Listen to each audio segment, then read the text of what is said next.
you for tuning into the second edition of ConnectED, where Choice School students get to attend exclusive sessions with alumni who have achieved excellence in their careers. We bridge the gap and connect education with professional success. Meet our first speaker, Rahul Mamman, founder and MD of Heal Enterprises, a key player in Kerala's FMCG market. An IIM-A graduate and one of the largest medical distributors in Kerala, Rahul traces his journey from sitting in his family-run MG Medicals to later using his knowledge of the pharma industry to set up Heal Enterprises. Here's a kid who never won any elections in his school days to later becoming General Secretary on campus and head of the student union at IIM-A. His talk is super relatable and insightful. So good afternoon, everyone. Welcome, respected Rachel Ma'am, Principal of the Choice School, teachers, CSAF committee, and all our dear students. I think we have the 12 standards here with us today. On behalf of the Choice School Alumni Foundation, I am thrilled to announce that we are back with the second season of ConnectED. Who all remember the last session of ConnectED last year? I think the 11 standards were there, no?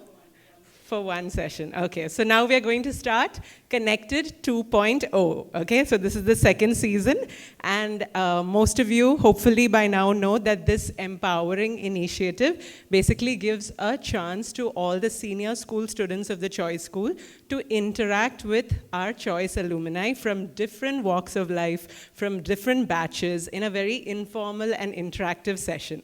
So our goal or our intent with ConnectED 2.0 is basically to equip all of you to experience real-world situations, which will actually help you to understand unique career opportunities and how best you can pursue them. Okay, so we are excited to be back. We've had some fantastic sessions last year, and we have a great lineup of speakers this year as well.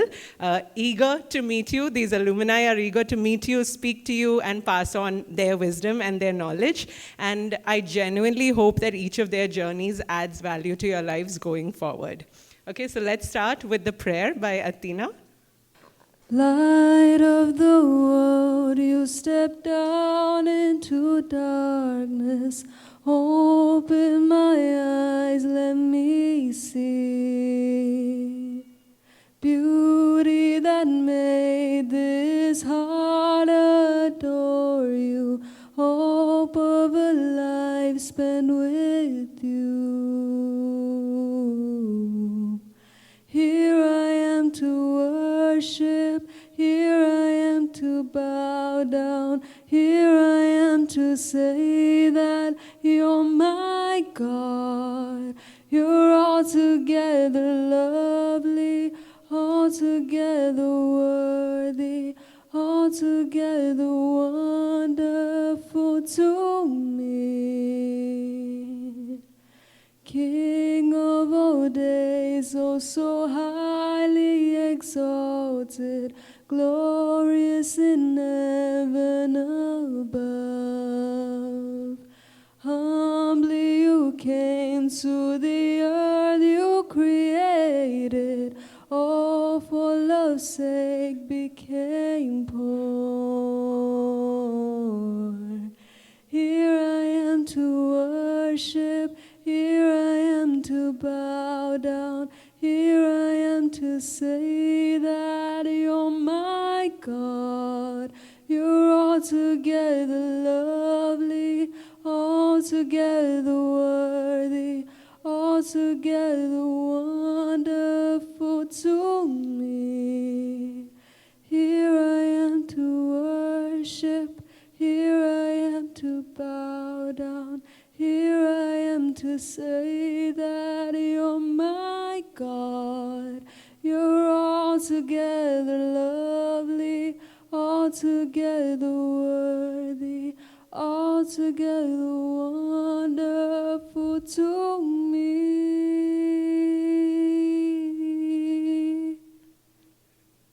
Okay, so let's now grace the occasion and the second season of ConnectED 2.0 with the lighting of the lamp.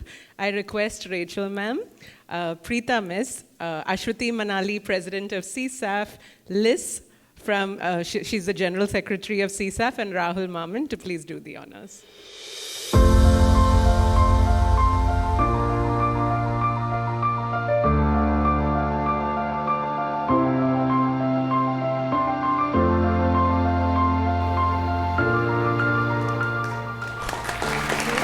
with that, we officially begin the second consecutive year of ConnectED.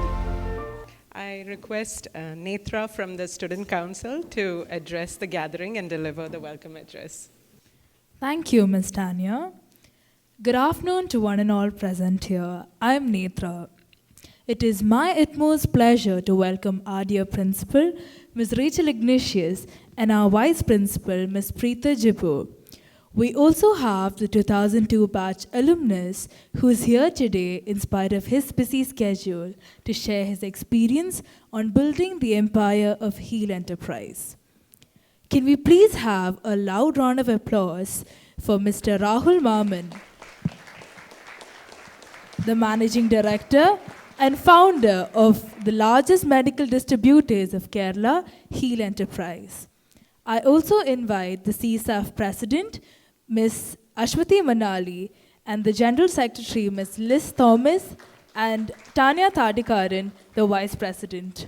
Dear alumni, the stage is now all yours. Thank you. Welcoming our first alumni speaker for ConnectED 2.0. He needs no introduction. From the batch of 2002, Rahul Mamman is the founder and managing director of Heal Enterprises, the popular FMCG brand, which also has a line of cleaning products named The Squad for floors and clothes, as well as a tissue brand named 7 Horse.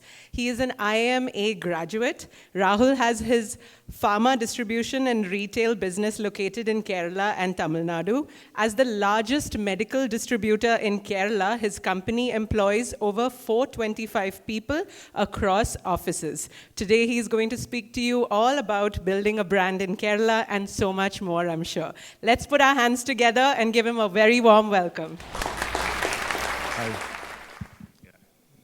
Good afternoon, ma'am, sirs, students. Hi. So I've done this 2 years back, before ConnectED was official, and we had an interactive batch. Hopefully you guys will also question me and grill me. This is the toughest audience. You can talk to a lot of CEOs and startup entrepreneurs and all. That's different. This is a very, let's say, a discerning audience, which may clap me out in 15 minutes. Let's attempt that doesn't happen. So just a brief thing about me and where I come from. So I am from Cochin. I stay in Kadavandra. Right now I stay in Vaitla. I've got 2 kids. My wife Nina, and she has a curly hair brand called Sugar Boo Curls, which is for hair care. And my 2 kids are in Choice School. One is here in 3rd standard PYP, and one is in Choice Kindergarten in Panapalinagar. So that's the background. So I had an interest for business as a kid, so I spent a lot of time doing a lot of small ventures. So by the time I was 1999, which is like probably before you guys were born, right? So it's really old. So much before you guys were born.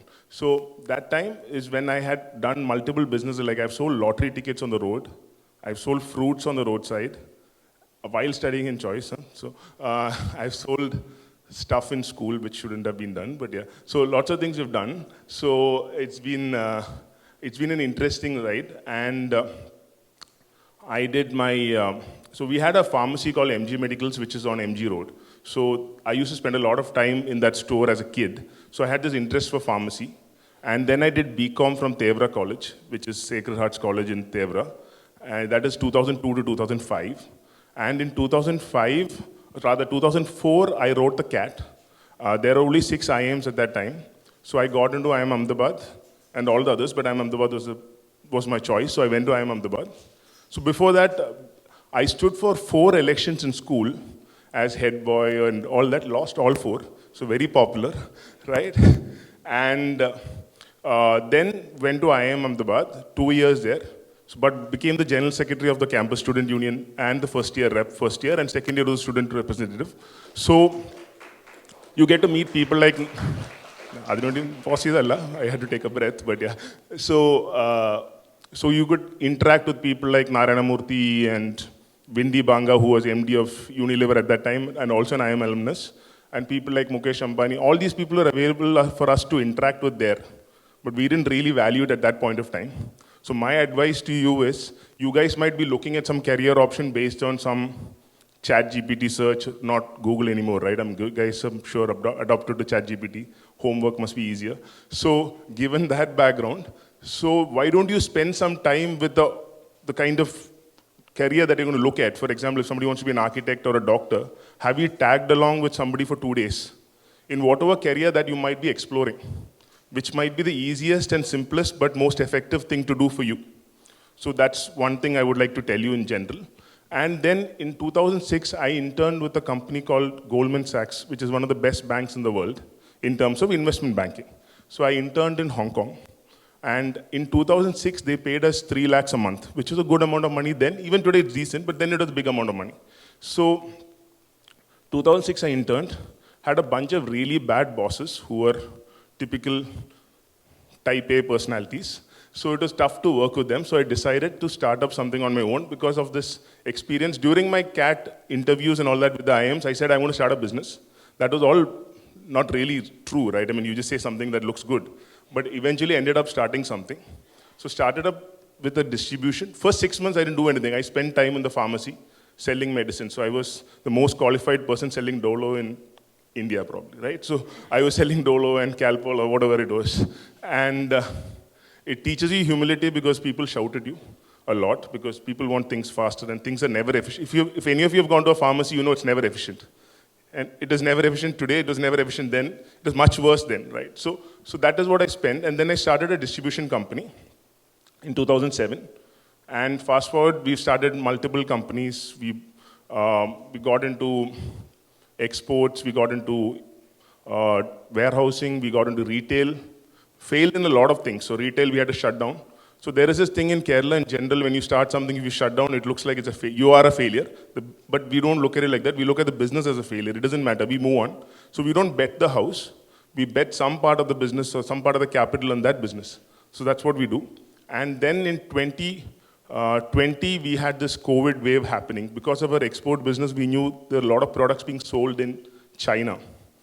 Because 2019, December itself, there was a lot of things happening in China. So we knew about these products for a while earlier, say 2 months kind of lead, but it was not expected to be in India, right? Nobody expected that. But then we started selling sanitizers because we had this pharma distribution.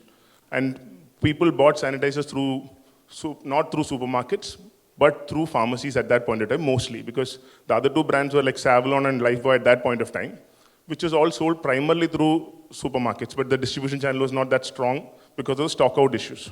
So we got into sanitizers. We launched a brand called Heal. That's how Heal came into play. It was an opportunistic play. It was not meant to be a long-term thing. And she's like, I'm known as, like I was telling my friends also, as known for Heal, but that's the only company that makes a loss in our entire group. So it's not that much fun because it makes some loss. But then we sponsored Kerala Blasters. I don't know, not too many people here would probably follow Kerala Blasters. EPL is probably a thing, or Spanish and stuff like that. So my point is, we sponsored Kerala Blasters because that's what our target audience was. We got Sanju Samson as our brand ambassador because Sanju is Kerala and we thought we were Kerala and stuff like that. So we did that. And then we acquired a few companies like Scott, which was a floor cleaner, and expanded into detergent.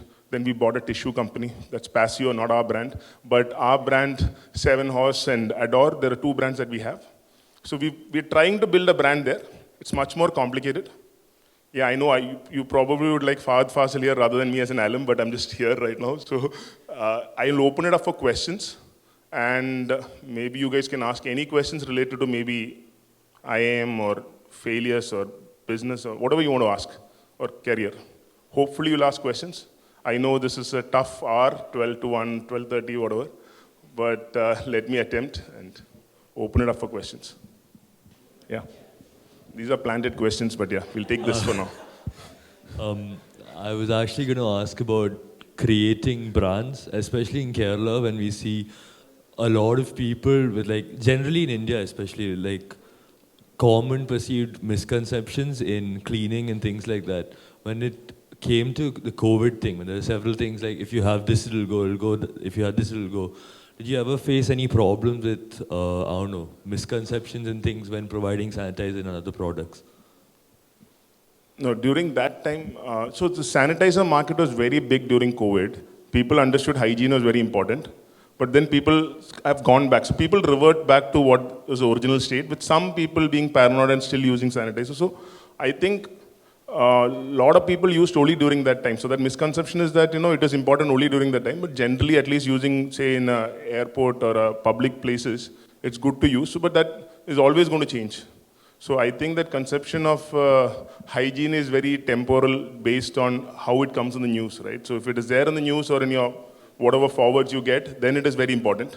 If not, it suddenly becomes less important. But yes, like doctors and all are very particular about it because they face infections all the time. So there are a lot of sanitizers which have a lot of antibiotics also. Like antibiotic chlorhexidine is a component that is there in that. So that is something that is still being used. But public have stopped using sanitizers. Maybe there's a 5% population here that still uses it. But in general, people have stopped using. That was expected. So would you say that after he launched and after the huge wave with COVID and all came, now that everything is like kind of normalized, it's no more like a COVID pandemic thing, would you say that sanitizers and things have lost their revenue that you guys used to make? Yeah, so for example, if we did say, I'll tell you, like 3-4 crores of sanitizers per month, it's become like 5 lakhs or virtually nothing. So it's become nothing. So there are specialized sanitizers which sell in hospitals which still sell, and there are the small ones. So for us, with that kind of volumes, it doesn't make sense. So we've pivoted into cleaning products per se. With like laundry detergent, we sell about 12 to 15 tons a day.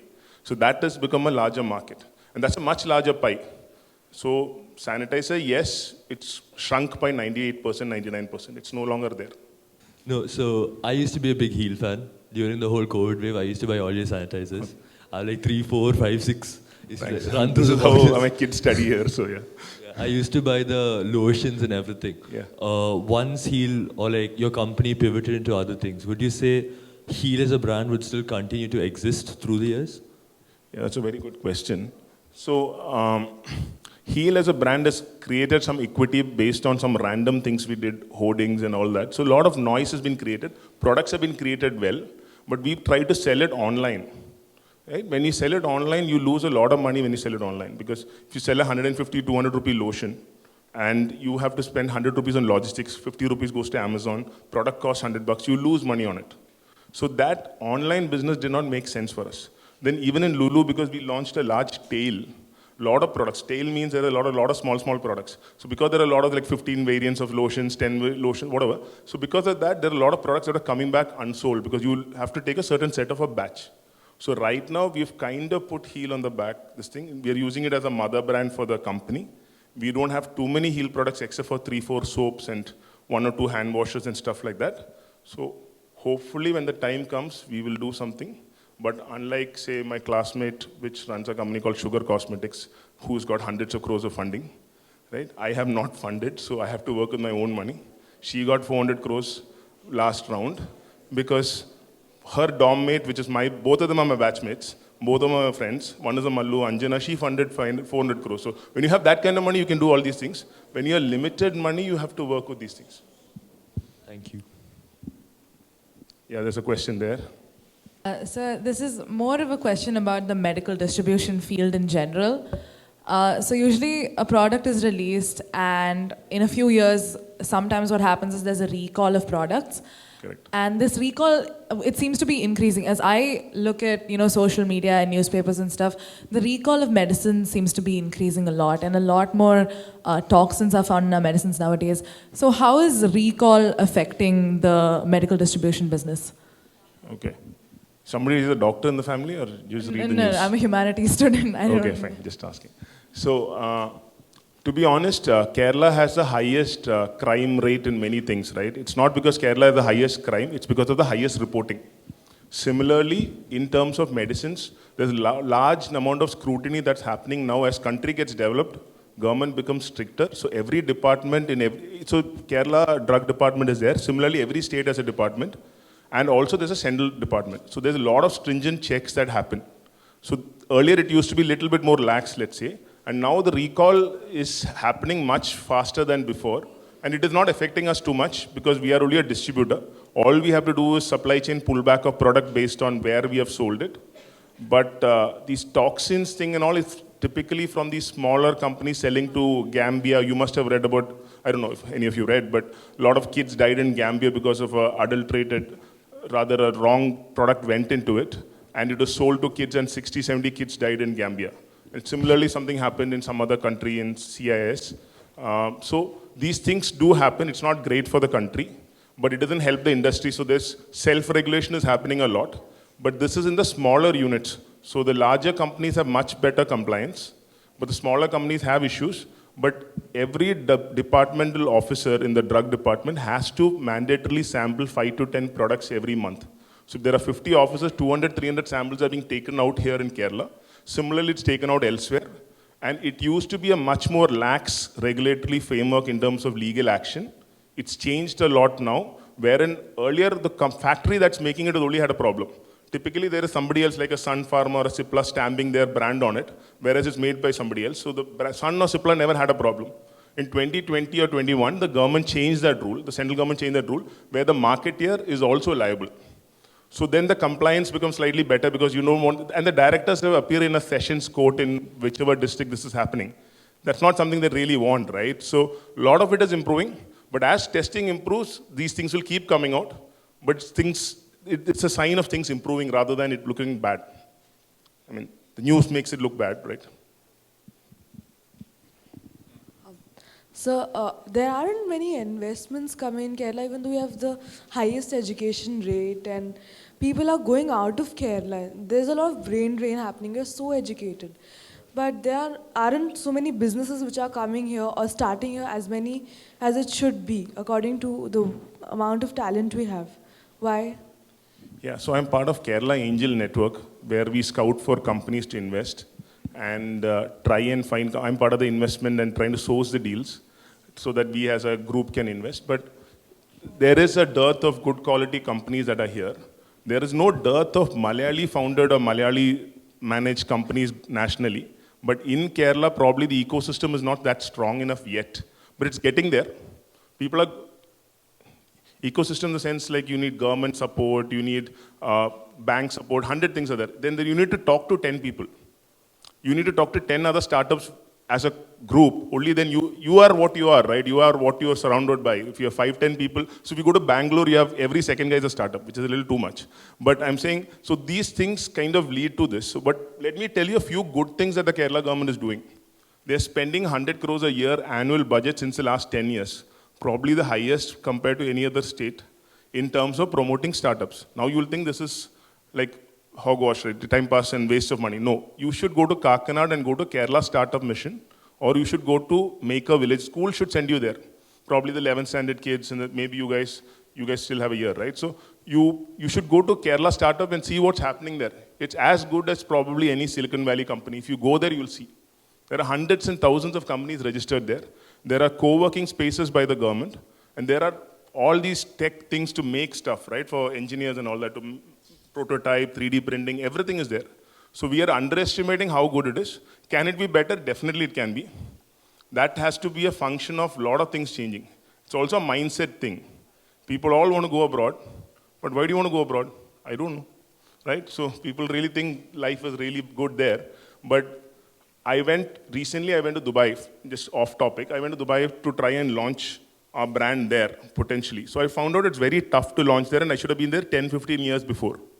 Then it would have been a good time, maybe launching in 2005. If that was a possibility, or 2010 was a good thing. But then I also realized India is the right time now. 15 years from now, you would have wished, I mean, you were in India if you're traveling out. So probably India is the right place now. You have to take a punt. And Kerala, you have to visit Kerala Startup Mission. Maybe that will change your views. We are going through. So, but like Shashi Tharoor in the interview said that all the people, they want to go out of Kerala. So why that our age, even in fact, when I talk to my friends and everyone, like most of us, they want to go out of Kerala. What is wrong in going out of Kerala? Forever. We have forever. So like to build our So I think Kerala who will establish things here? That's the problem. you should change that and stay back and do something, right? And that's all we can do. We cannot like talk for everyone else. I have stayed back, right? I tried to do something here. People told me to start the factory, though I don't own the factory, it's third party. It started outside Kerala because Kerala is bad for business. But I started it in Kerala. Unfortunately, we employ a lot of Bengalis also there, but we employ people in the factory. So we are trying to do something. All of us can do something about it. It's not as bad as you think it is, and it's not as good as you think it is outside also. It's okay. You can take a call, but it's also a function of how states are growing. So Kerala is not necessarily growing that fast. So maybe there are other cities in India like Hyderabad or Coimbatore or Bangalore or Chennai, which is growing much faster. So your opportunities are a function of the growth of the city in terms of various things. So us not being very strong in labor in terms of friendliness to business friendliness, that is leading to certain things, but there are certain high-tech industries. So there are 40, 50 very, very niche industries that are operating out of Kerala, which are doing well. There's Dencare in Mortuara, which is they sell it all around the world. There's Agape Diagnostics, Colin-Jerry, there's Plant Lipids, there's Synthite. So those kind of higher value-added businesses probably work in Kerala. And there are lots of them, but probably not enough. Yeah. How is it doing business in Kerala, especially with the with a lot of trade restrictions you have and unions? So is it very easy to do business in Kerala, or it's better you shift your head office outside Kerala? So this is you can look at it like glass is half full or half empty. So it's very difficult to do business. So you don't have too many outsiders coming and doing business in Kerala. So you're in a kind of protected business. So it is very good for you as an insider to do business in Kerala because the whole system is kind of very tough to do business. That's one thing. Second is once you do business in Kerala, you can do business anywhere. It's much easier to do business in other states because people are crazy here in some sense, right? Every stakeholder is crazy. But once you learn to do business in Kerala, other states are easy. And most people start businesses where they are from in many cases. It's because of coincidental. There's no real strategic thought into it. After you reach, say, a few thousand crores, then you probably are whatever size, then you'll think this is a good place. But when you start up close to home. That's how people typically start up. So I think it's been okay. Yeah, it could have been somewhere else, but could have been, right? So how did you know you wanted to get into this line of business? Like, how did you get into the pharmaceutical field of business? Yeah, like I passingly mentioned, we had this pharmacy, so I was exposed to it. It's kind of like nepotism, right? So you kind of get exposed to your family business, which is there, and you keep seeing it, and then you kind of got into it. So it is only because of exposure there, I got into it. So that's the reason. So it is just coincidental, and it is something that looked interesting, and it's a stable business. It's a large market. Kerala is a very large market. It's about 14,000 crores as a distribution business, but very fragmented. So we think there's a lot of scope to consolidate it into something better in terms of scale. So that's it. So as everybody knows, Kerala's demographic is getting older and older. So how does an aging demographic affect a business that works in medicine? Like, is there a particular type of product that you're targeting because the demographic increases its age consistently? Yeah, so there are two types of medicines. You guys would use medicines which are called acute care, which is temporary, which can be a derma medicine, which can be a cough medicine or a fever medicine. These are used temporarily, and older population you typically use medicines which are chronic in nature. This is not very demographic driven alone, but I'm just kind of being broad. So when you're older, you end up using medicines for your heart or your diabetes or stuff like that. So these are recurring medicines which happen every month. So Kerala as an aging population, because of two reasons. One is because our birth rate is probably dropped. And second, because we have longer life expectancy. And third, because a lot of people are leaving. Combination, we'll have a much higher average age compared to the rest of the country. So given that, a lot of these chronic segment medicines, like I mentioned, those diseases would sell more. Are we doing anything about it? No, we are bullish on the sector as a whole. We are not betting on this, we are betting on medicines. So we think, and we are staying in Kerala, and within Kerala, within a few districts, rather than going broad, because we feel us trying to win some other state, again, like we do some business in Chennai, but I'm saying, in general, trying to win that war is very tough. We would rather be very regional and know everyone in that particular region, which has that risk of whatever, like disruption, but that's what we have to do. So we are staying in this region. So which would be one lesson in general, business life, which you wish you knew 20 years back from now? From now, 20 years back, I knew something. Yes, one lesson, anything. Yeah, so I think there are a lot of things, but I'll tell you one simple thing. Right after my MBA, 2007, I thought I will travel for 2 months with that money I made in that internship to Europe on a shoestring or whatever. But I thought, why travel now? Let's start this business. Business can't wait for something. So I regret not taking that 2 months off, because once you get into something, you can't get off. So I think travel as much as you can. I do travel a lot now, so I go extensively. But early on also, maybe when you get a chance, travel, talk to strangers, talk to people. I mean, not talk, parents won't teach you that, but I'm saying generally talk to safe strangers and learn what you can. It's always helpful. And reach out to people. Without reaching out, you never know. So it's always that in your mind, you will think whether you have to reach out or not, or in terms of whatever it is in life. You guys know what I'm talking about, right? So anything you want, you reach out. Don't just keep it in your mind. So if you want to reach out to anyone for any reason, reach out. And don't expect things to fall right into your hands, right? You have to keep at it. And failing is okay. That I always knew. So failing is okay, keep trying.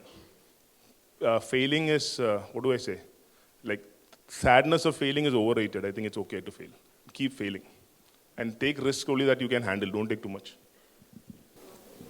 So like how did an IIM-A differentiate you think, from like going to a regular, say, MBA school? And did it change your mindset? Did it change your thinking? Did it help in business?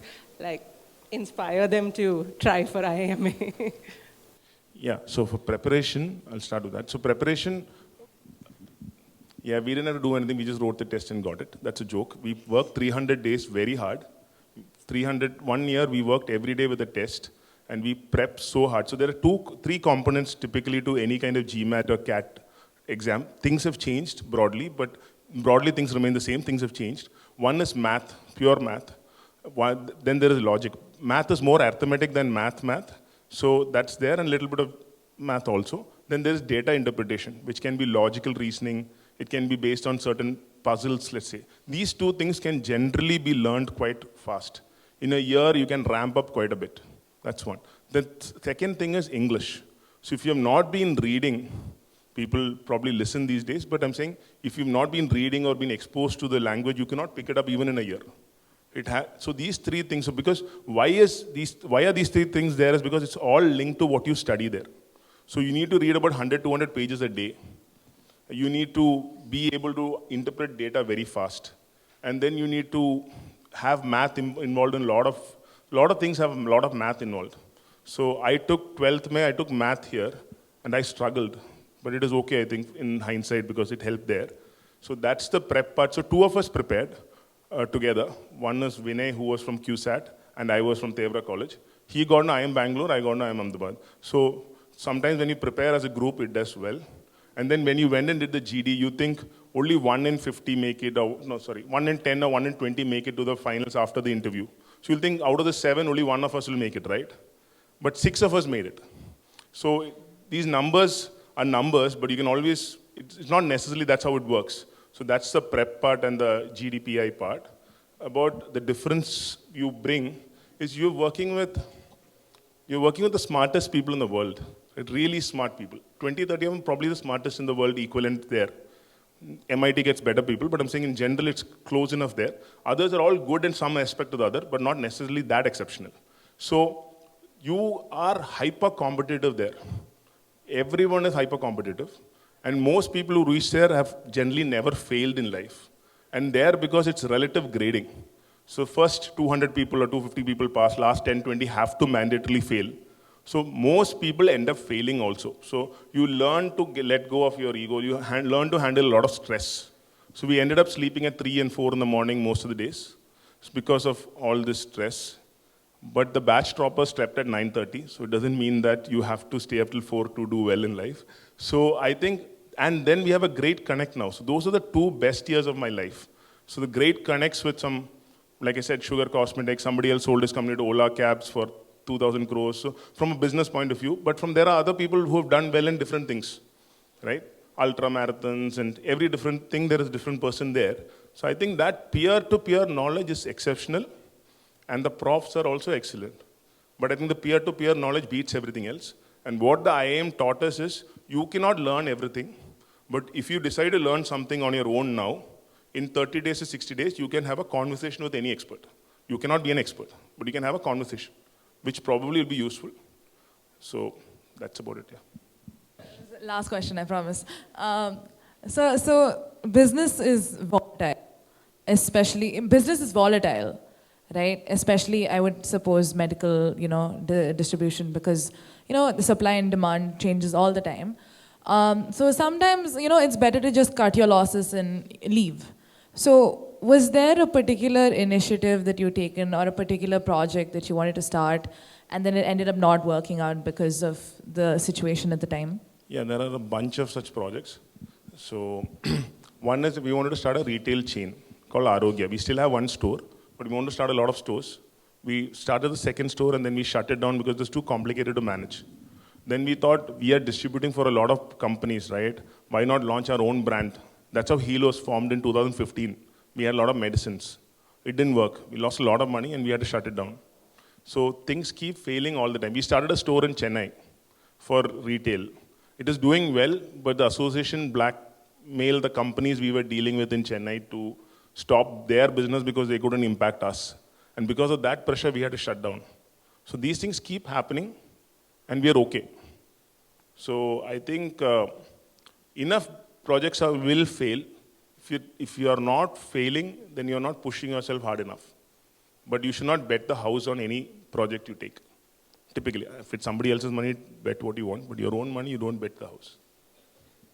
Should you how? Like LinkedIn? Yeah, I'm only on LinkedIn. I'm not on social media. So you can, I don't know if it's relevant. LinkedIn is probably not relevant for you, but yeah. But it will be in the next few years, so I think get on that. Yeah, and you're quite active on I keep posting LinkedIn. because I see a lot of my friends posting. I thought there must be some rationale behind it, so I also started like posting. who posts on LinkedIn so much? No, like I haven't seen, but he's very active on it. So which group did you choose in 11th and 12th? I did commerce with maths.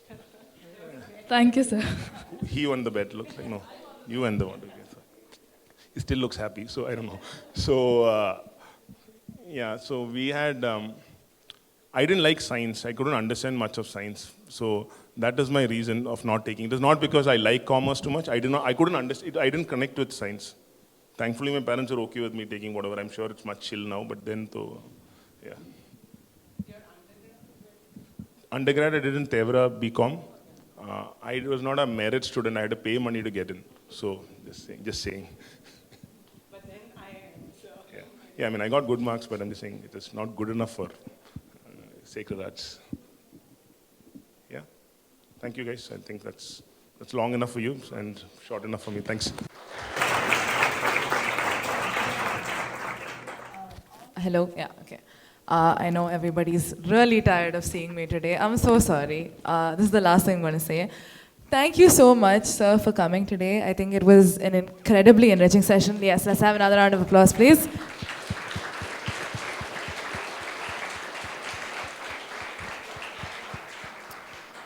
All of us have heard of Heal Enterprises, and it was really nice to just put a face to the name now, so I was really glad that this happened. Thank you to CSAF for making this happen. I remember last year's ConnectED was also an extremely enriching session. I think I especially remember the one with Sridevi. Yeah. So she's, I got to know her personally after that. She's a lovely person. I'm so glad I met her through CSAF. So just another round of applause for CSAF, please. Thank you to the Choice School for, doing what you do, producing such top-class alumni. Sir, I have one last thing to say. I agree. Sanju is Kerala, and all of us are also Kerala. Thank you. Thank you. So Rahul, as a token of our appreciation, we have a memento for you. Rachel, ma'am, if you can do the honors.